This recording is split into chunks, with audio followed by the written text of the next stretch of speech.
Hello everyone, সবাই কেমন আছো বলো তো। আজকে চলে এসেছিলাম জামাই ষষ্ঠীর একটা মিনি ব্লগ নিয়ে। ব্লগটা ছাড়তে একটু লেট হয়ে গেল, কিন্তু তাও এনেছি। আর আজকে কিন্তু বাড়িতে আসিনি, এসেছিলাম বাবার ফ্ল্যাটে। যেহেতু এই ফ্ল্যাটে সবাই থাকে না, এর জন্য কিন্তু এই ফ্ল্যাটটা সাজানো গোছানো নেই। আর আমি যেহেতু এই রুমটাতেই থাকি আসলে, তাই কিন্তু আমি নিজের মতো করে একটু গুছিয়ে নিয়েছি। বাবা বলেছিল বাড়িতে যেতে, কিন্তু আমি সেটা শুনিনি। আমি জেদ ধরেছিলাম যে এবার ওখানে গিয়ে একটু ঘুরতে যাবো, তাই এখানে এসেছিলাম।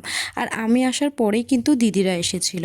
ওই দিদিদের বাড়িটা যেহেতু একটু দূরে, তাই ওদের আসতে অনেকটা সময় লেগেছে। আর আমার তো আসতে আধা ঘন্টাও সময় লাগেনি, তাই আমরা আগেই পৌঁছে গেছি। তো যাই হোক, এখানে আমরা সবাই চলে এসেছি। খুব মজা হচ্ছিল কিন্তু সবাই এসেছি বলে। তারপরে আর কি, তারপর দুপুরের খাওয়া দাওয়া শুরু হয়ে গেল। আর আমি না একটু সময় পাইনি, একটু ফটো টটো তোলার একটু সময় পাইনি। আসলে অনেক দিন পর সবার সঙ্গে দেখা তো, মানে অতটা সময় পাইনি সেভাবে ফটো তোলার। তো যাই হোক, দুপুরে এখানে খাওয়া দাওয়াটা করে নিলাম।